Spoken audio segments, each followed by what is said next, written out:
मुझे जन्म से ही दो दिल मिले थे, जबकि मेरे भाई यी फैन को जन्म से ही हार्ट डिजीज थी। इसलिए मेरे मॉम डैड मुझे फोर्स कर रहे थे कि मैं अपना एक दिल उसे डोनेट कर दूं, वरना वो मुझे हमेशा के लिए गांव में फेंक आएंगे। मैंने सीधा उनसे दूर गांव जाना ही बेहतर समझा, क्योंकि अपना दिल देने का मतलब था मेरी पक्की मौत। बाद में जब मेरी शादी हुई तो मेरे भाई ये फैन की बीमारी वापस अचानक ट्रिगर हो गई। इस बार मेरी पत्नी लियू रुयान ने भी मुझ पर दबाव डाला कि मैं अपना दिल उसे दे दूं। सिर्फ एक दिल ही तो मांग रही हूँ, तुम इतने सेल्फिश कैसे हो सकते हो? लेकिन मैं भी तो जीना चाहता हूँ, बिना दिल के मैं जिंदा कैसे बचूंगा? लियू रुयान का चेहरा एकदम कठोर हो गया। तुम्हारे पास दो दिल हैं, अगर एक दे भी दोगे तो दूसरे के सहारे जिंदा रहोगे।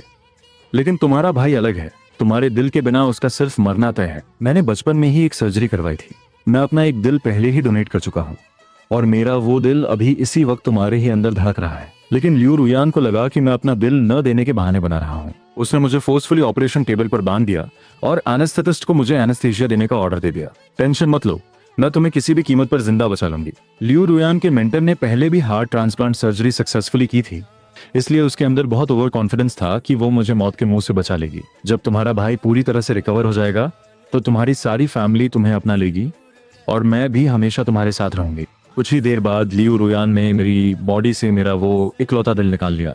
उसने बिना उसे ठीक से चेक किए उस दिल को उठाया और सीधा मेरे भाई ये फैन के ऑपरेशन थिएटर की तरफ भाग गई। मैं वहां ऑपरेशन टेबल पर बिल्कुल अकेला आखिरी सांसें गिन रहा था। तभी मॉनिटरिंग मशीन के शार्प बीप साउंड ने वार्ड में खड़े डॉक्टर्स की नींद उड़ा दी। ये मर कैसे गया? क्या इसके पास दो दिल नहीं थे? लियू रुयान का एक कॉलीग बहुत घबराया हुआ था। तभी वहां खड़े एक दूसरे डॉक्टर ने कहा, डॉक्टर लियू रुयान ने कहा था कि इसके साथ जो चाहो करो। मर गया तो अच्छा ही हुआ, इसने काम ही इतने घटिया किए थे। अपने सगे भाई को मरते हुए छोड़ देने की बात तो दूर, इसने तो डॉक्टर लियू रुयान को भी सेड्यूस करने की कोशिश की थी।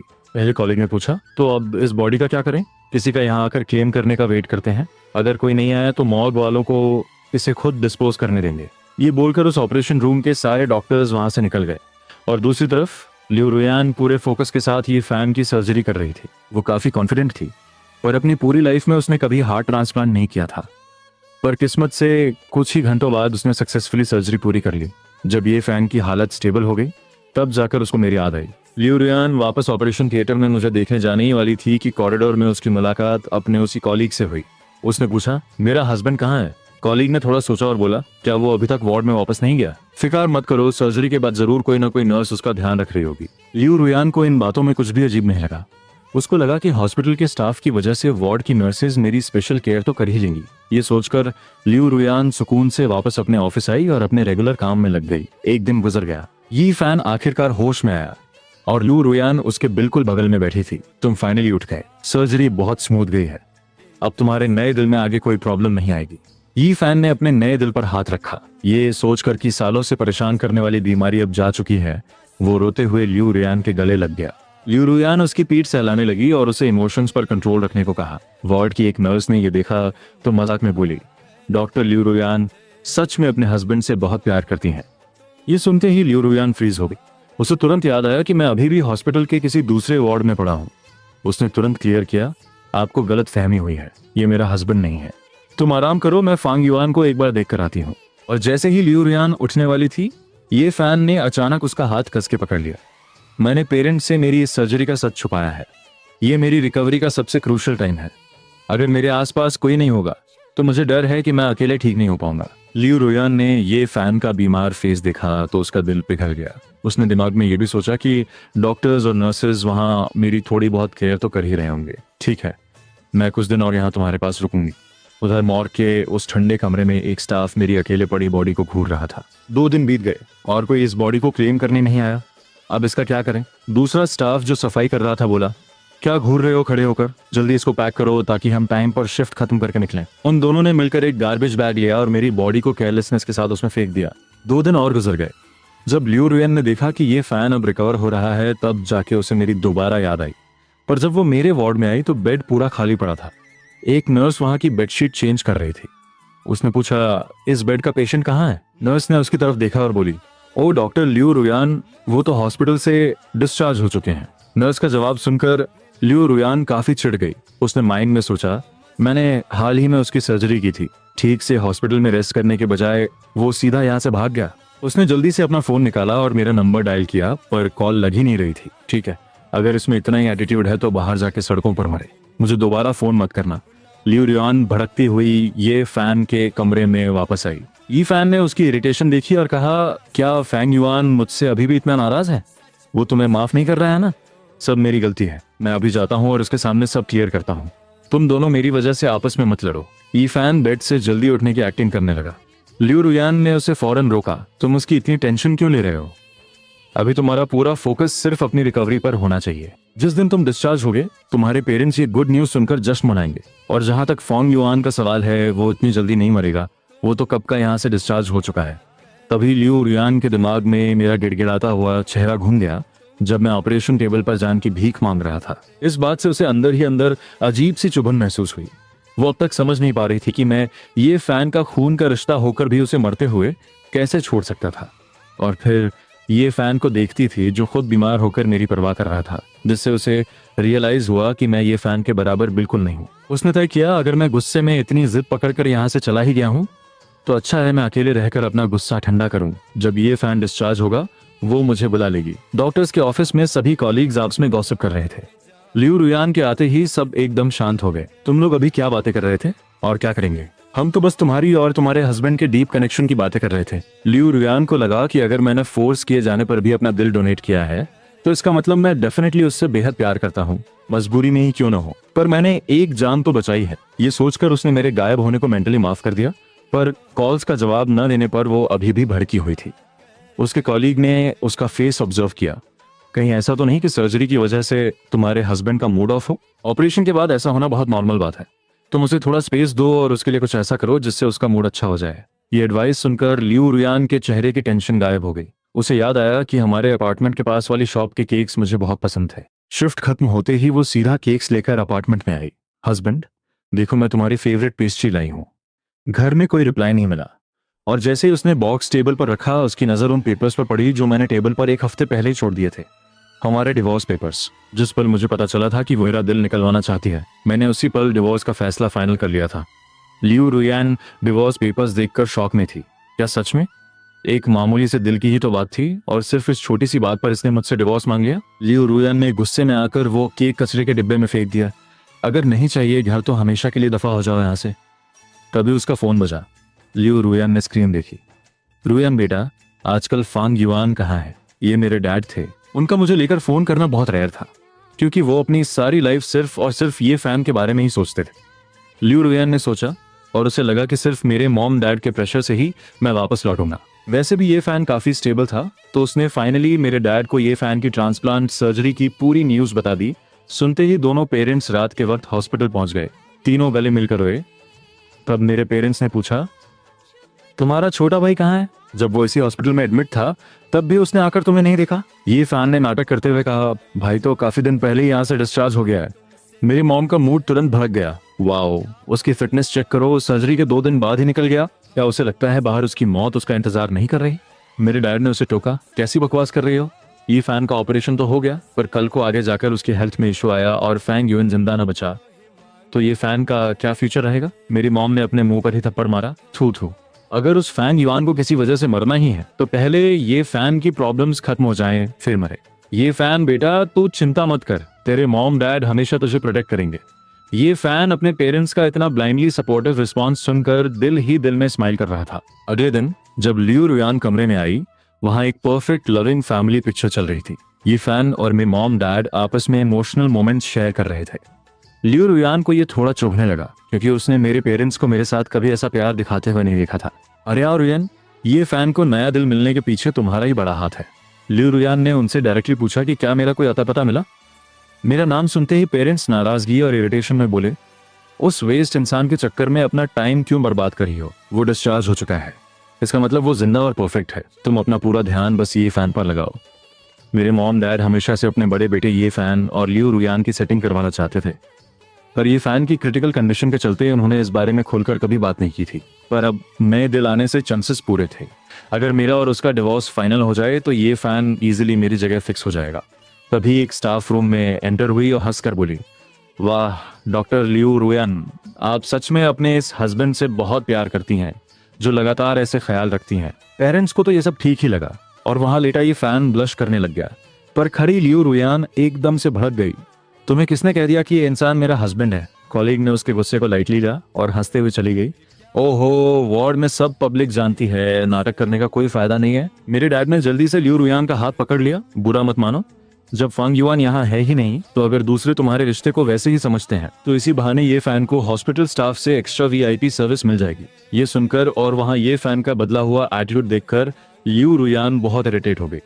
वो अपना गुस्सा पीते हुए वापस अपने ऑफिस आई। वो उस कॉलीग की शिकायत करने ही वाली थी कि अचानक खबर आई कि उसका मेंटर प्रोफेसर ली देहाई अचानक हॉस्पिटल में आया है। लियू रुयान फुल स्पीड में डायरेक्टर के कैबिन में जाती है। सर, आपसे मिले हुए बहुत साल बीत गए, आपकी हेल्थ कैसी चल रही है? ली देहाई ने हंसकर वेलकम किया। मैंने भी सुना कि तुम खुद के दम पर अब हार्ट ट्रांसप्लांट्स परफॉर्म कर रहे हो, कमाल कर दिया। मुझे अच्छे से याद है जब मैंने बचपन में तुम्हारा वो ट्रांसप्लांट हैंडल किया था, मैंने उम्मीद ही नहीं की थी कि तुम एक दिन इतने सक्सेसफुल लेवल तक पहुंचोगी। लियू रुयान शॉक में फ्रीज पड़ गई। सर, आप एक्चुअली किस ऑपरेशन की बात कर रहे हैं? अरे, तुम्हारा खुद का वो हार्ट ट्रांसप्लांट जो तुम्हारी जान बचाने के लिए हुआ था। प्रोफेसर के स्टेटमेंट से उस रूम में अजीब सी शांति छा गई। अचानक बाहर से एक स्टाफ भाग कर आया। डॉक्टर लियू रुयान, एक इमरजेंसी है। बेड नंबर 32 में पेशेंट की फैमिली आपस में लड़ रही है। बेड 32 सुनते ही उसके दिमाग में ये फैन आया और वो अपना सारा ध्यान लेकर वहां भागी। रूम में घुसते ही उसे एक जानी पहचानी आवाज आई। तुम अपना ये झूठ अब भी छुपा रही हो? मेरे भतीजे का दिल ही तो यहाँ तुम्हारी बेटी की जिंदगी बचा रहा है। लियू रुयान इंस्टेंटली उनके बीच कूदी। हाँ, वही, उस फांग युआन का एक दिल इस टाइम तुम्हारे सामने ही धड़क रहा है। लियू रुयान शौक और परेशानी में उस औरत की ओर मुड़ गई। अचानक मेरे आखिरी शब्द उसके कानों में गूंज उठे। ये हो क्या रहा है इधर? मॉम डैड, वार्ड में प्रैक्टिकली मेरी थर्ड आंटी झगड़ा कर रही थी। मेरे पेरेंट्स को पीछे खड़ा देख उसका कॉन्फिडेंस बहुत हाई था, पर मेरे पेरेंट्स उसे लगातार इग्नोर मार रहे थे। थर्ड आंट तुरंत लियू रुयान की ओर पलटी। रुयान बेटी, तुम सेफ तो हो ना? और अचानक वो मेरे पेरेंट्स की तरफ शक से देखने लगी। भैया, आप मेरी इस रुयान बेटी को कैसे जानते हैं? मेरे पेरेंट्स को रिएक्शन देते उससे पहले वार्ड का दरवाजा जोर से खुला और वहां मेरे थर्ड अंकल आ गए। उसने जबरदस्ती अपनी वाइफ का हाथ पकड़ा और उसे खींचकर बाहर ले जाने की कोशिश करने लगा। लियू रुयान हर हाल में सच्चाई जानना चाहती थी। 1 मिनट, इस बात का मतलब क्या निकला कि मेरे अंदर वही दिल धड़क रहा है? पर वहां मौजूद उसकी अपनी माँ ने आगे बढ़कर लियू रुयान को फौरन चुप रहने का इशारा कर दिया। कुछ देर बाद थर्ड आंट अंकल के साथ वापस आई। फेक स्माइल लगाकर बोली, अरे बेटी, मैं ही पागल हूँ, लगता है कंफ्यूजन में कुछ भी बत दिया, तुम इस बात पर ध्यान मत दो। थर्ड अंकल ने उसे हल्का थप्पड़ सा मारते हुए पीछे किया। माफ करना बेटी, इसकी बदतमीजी के कारण तुम्हें झेलना पड़ा। मैं तुम्हारी और तुम्हारी माँ से दिल से सॉरी बोलता हूँ। लियू रुयान कंफर्म डाउट में फंसी हुई थी कि अचानक सब पलट कैसे गए। वो दोबारा सवाल करती कि मेरे डैड ने फुल गुस्सा दिखाते हुए कहा, बस बहुत हो गया ये तमाशा, मान लिया रुयान आज इस घर का हिस्सा है, पर आगे से रिस्पेक्ट भूल कर ये सब घटिया हरकतें मत दिखाना। जब सारा फैमिली ड्रामा शांत हुआ, लियू रुयान प्रैक्टिकली अपने अकेले माइंड स्पेस में चली गई। उसे खुद अपने ऑपरेशन का कुछ भी याद नहीं आ रहा था। जब ली देहाई ने बात शुरू की थी तब उसे डाउट गया कि शायद प्रोफेसर की मेमोरी कमजोर हो गई होगी, पर जब एक अनजान औरत आकर प्रैक्टिकली वही बात सबके सामने रिपीट कर रही हो तो मामला बहुत सीरियस था। लियू रुयान मेरे पेरेंट्स को इग्नोर करती हुई डायरेक्ट अपनी मॉम का हाथ पकड़कर प्राइवेट रूम में घुस गई। माँ, तुम स्ट्रिक्टली मुझसे क्या हाइड कर रही हो? उसकी माँ ने आंखें चला ली। ऐसा कुछ नहीं है बेटा, तुम इतना मत सोचो। मॉम की बातों से परेशान होकर उसने डिसाइड किया कि वो सीधे दिहाई सर से मिलकर सब क्लियर करेगी। ऑफिस में उसे प्रोफेसर नहीं थे। एक असिस्टेंट ने बताया कि डायरेक्टर सर ने प्रोफेसर को राउंड चेकिंग के लिए बेड 32 वार्ड में भेजा है। प्रोफेसर ली देहाई वहां ये फैन को क्लियरली एनालाइज कर रहे थे। लियू रुयान फुल स्पीड में वार्ड की तरफ भागी और चिल्ला पड़ी, सर, मैं इनकी वाइफ नहीं हूं, ये इंसान मेरे हस्बैंड का सिर्फ बड़ा भाई है। ये फैन ने अपना एक्सप्रेशन एकदम शांत रखा और चुप रहा। सारे डॉक्टर्स को ये बहुत अजीब लगा। हाँ, बट रिकॉर्ड के हिसाब से बेड 32 पर सर्जरी वाला पेशेंट तो हस्बैंड ही है ना? नहीं, मेरा हस्बैंड कब का डिस्चार्ज हो चुका है और उसका वार्ड बेड 8 पर था। ये सुन के पास खड़े डॉक्टर के हाथों से रिकॉर्ड रिपोर्ट जमीन पर धड़ाम से गिर गई। सन्नाटा पूरे रूम को घेर लेता है। तभी दरवाजे से पेरेंट्स एंट्री मारते हैं।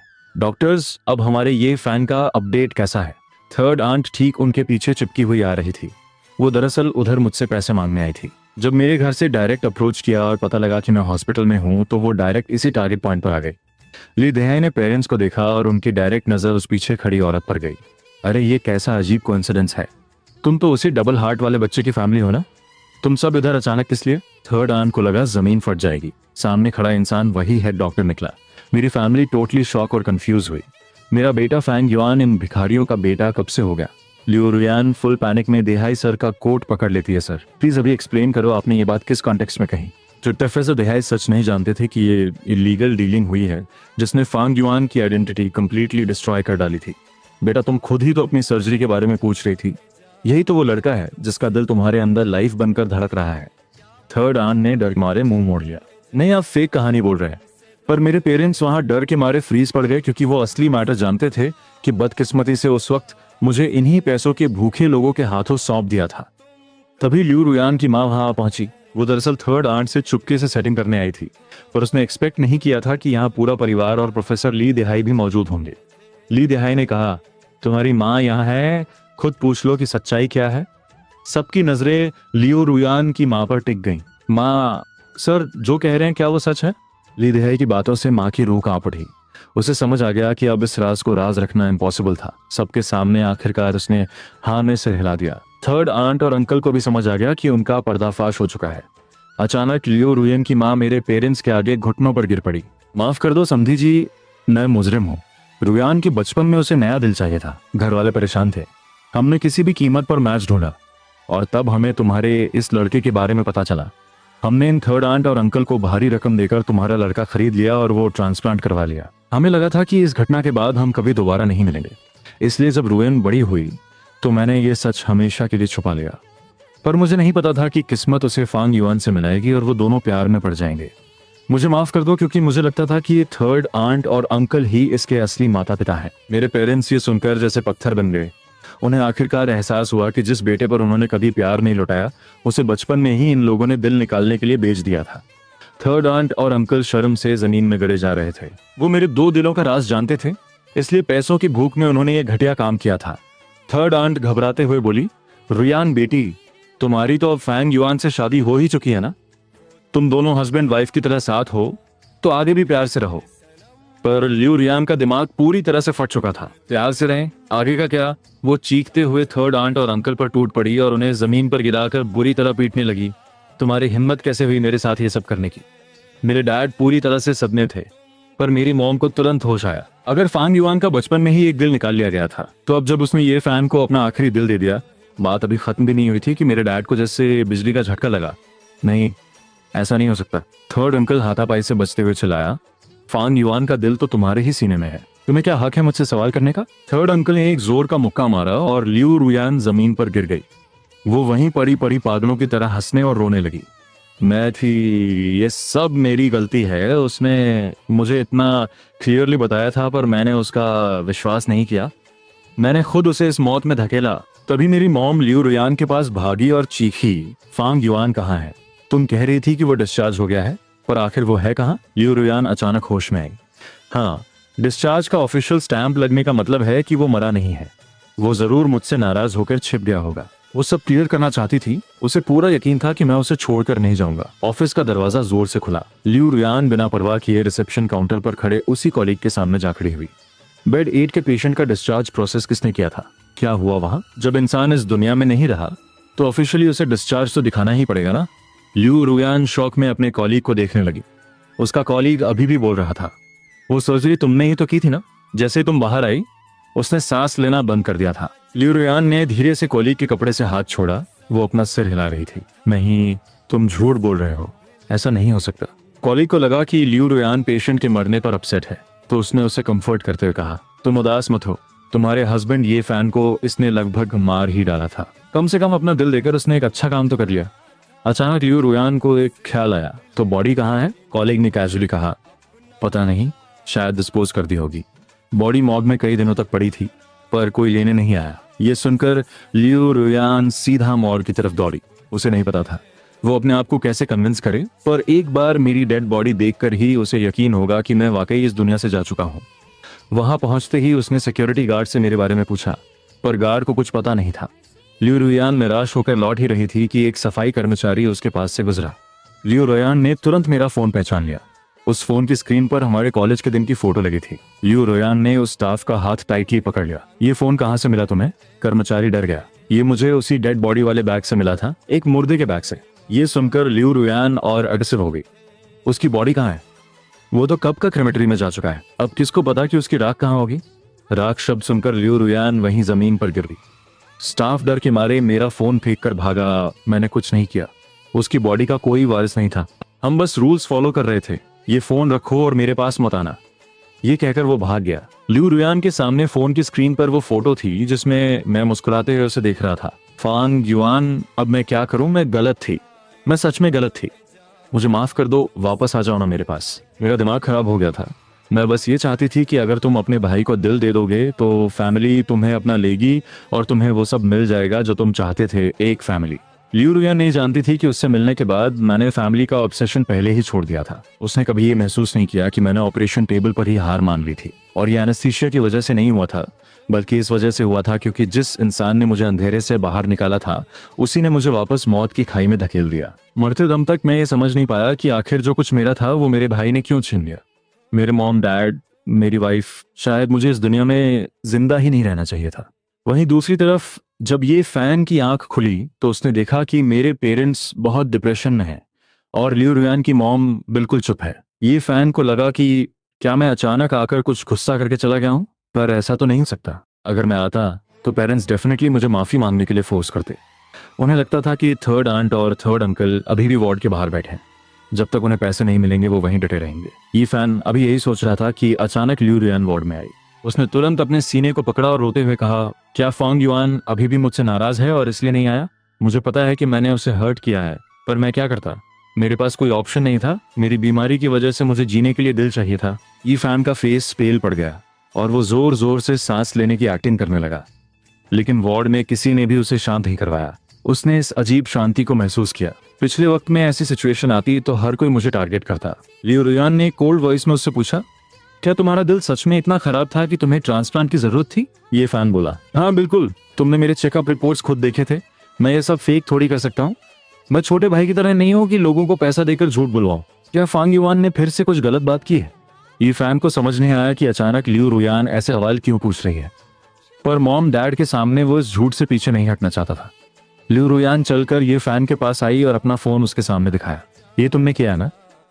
फोन में मेरी और ये फैन की पूरी चैट हिस्ट्री थी, जहां उसने मुझे साफ बताया था कि वो बीमारी का नाटक कर रहा था ताकि वो अपना हार्ट मेरे साथ रिप्लेस कर सके। ये सब प्रूफ्स उसमें थे। मैसेज स्क्रीन, तुम्हें लगता है वापस आने के बाद मॉम डैड तुम्हें प्यार करेंगे? सपने देखना बंद करो। एक गरीब इंसान कितना भी नहा ले उसमें बदबू ही रहेगी। अपनी पूरी जिंदगी उन गवारों के साथ एक गांव में बर्बाद करो। तुम्हारी लियू रुयान के साथ शादी करने की कोई औकात ही नहीं थी। मॉम डैड ने मुझे क्लियरली बोला है कि जब मेरी तबीयत ठीक हो जाएगी तब वो लियू रुयान और मेरी मैरिज करवाएंगे। देखो कैसे इस घर में तुम्हारी औकात कचरे जैसी है।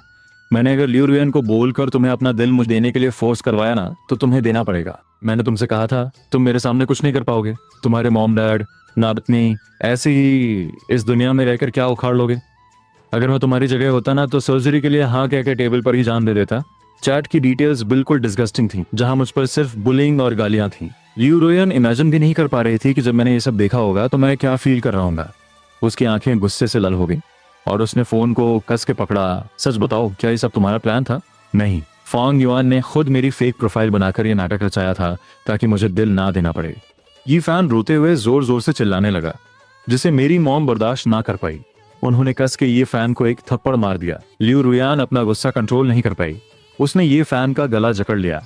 तुम सोचते हो कि तुम क्या हो? तुम्हें सीरियसली यही लगता है ना कि मैं तुम्हें बहुत पसंद करती हूँ, तभी मैंने फांग युआन का दिल निकलवाया? मेरे डैड ने रोती हुई मुन को बाहों में पकड़ लिया। हमने पाप किया था।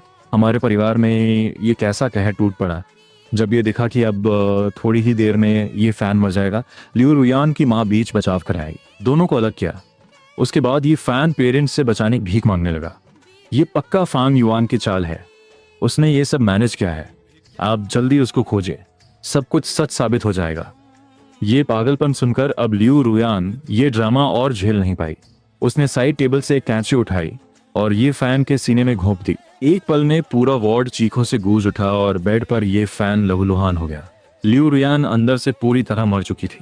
फांग युआन, देख, मैंने तेरा दिल उससे वापस ले लिया। तू आजा प्लीज, मेरे पास वापस आ, वरना तेरे बिना मैं अब नहीं जी पाऊंगी। लेकिन रूम की डरावनी चीखों के अलावा वहां उसे कोई जवाब नहीं मिला। इस इंसिडेंट के बाद लियू रुयान को मर्डर अटेम्प्ट के क्राइम में पकड़ लिया गया और ये फैन को बहुत लंबा इलाज मिलने के बाद भी बचाया नहीं जा सका। गहरे इंटरनल वूंड की वजह से उसने दम तोड़ दिया। एक ही वक्त पर दोनों बच्चों को खोने से मेरे पेरेंट्स बहुत सदमे में आ गए और एक रात में ही उनके पूरे बाल सफेद हो चुके थे। लिू रुयान से मिलने जेल जाते टाइम उसकी मॉम को मेरे मॉम डैड ने एक चीज दी। उनकी औकात नहीं थी लिू रुयान से आंख मिलाने की। वो जानते थे कि ये कंडीशन लिू रुयान की वजह से नहीं हुई है, बल्कि इसका असली कारण उनका मुझ पर बचपन से किया गया अत्याचार था। इसलिए मेरे मॉम डैड खुद को आगे फ्यूचर में भी कभी माफ नहीं कर सकते थे। वो हमेशा इसी गिल्ट और तड़प में जिएंगे। लिू रुयान अपनी मॉम को देखकर रोने लगी। उसकी माँ ऐसी लग रही थी मानो एक ही साल में 10 साल बूढ़ी हो गई हो। जब उसकी माँ ने अपने बैग से निकाल कर लिू रुयान को वो चीज दी तो लिू रुयान के मुरझाए चेहरे पर एक चमक आ गई। वो एक सच्चा लव नोट था जो हमारे फर्स्ट ईयर के कॉलेज फेस्टिवल के टाइम का था। उसमें मैंने छुपके से लिू रुयान का नाम लिखा हुआ था। सच तो ये था कि मैंने उसे पहली मीटिंग में ही पहचान लिया था, लेकिन लिू रुयान ये नहीं जानती थी कि मैंने उसे किन नजरों से देखा था। उसे तो यही लगता था कि मैं उसे सिर्फ एक अच्छे दोस्त की तरह मानता हूँ। मुझे अच्छे तरीके से मालूम था कि मेरा रियल दिल उसी की बॉडी में था। उस टाइम लिू रुयान को एक बात याद आई कि जब मैंने अपना हाथ उसके सीने पर रखकर मुस्कुराते हुए कहा था, कितना सही हुआ है ना, अगर वो तुम थी तो सच में ये परफेक्ट है। उस वक्त लिू रुयान को इसका मतलब बिल्कुल समझ नहीं आया था, पर अब वो एंड में समझ गई। पर अब बहुत देर हो चुकी थी। उसकी माँ फूट फूट कर रोते हुए उसे अपना दर्द बताने लगी कि उसने बचपन का राज क्यों छुपाया। जब पहली बार मेरी फैन युआन से बात हुई तो मैंने उसे पहचान लिया था, लेकिन मैंने उससे भीख मांगी कि वो ये राज हमेशा के लिए छुपा कर रखे, और उसने मेरी बात मान ली थी। उसी रात जेल क्वार्टर से खबर आई लिू रुयान की मौत हो गई। उसकी माँ ने जब लिू रुयान के सामान में से वो लव नोट देखा तो उसमें एक आखिरी लाइन लिखी हुई मिली, बस एक ही आखिरी ख्वाहिश है कि हम एक दूसरे की सांसों में आखिरी दम तक जुड़े रहें, मौत तक।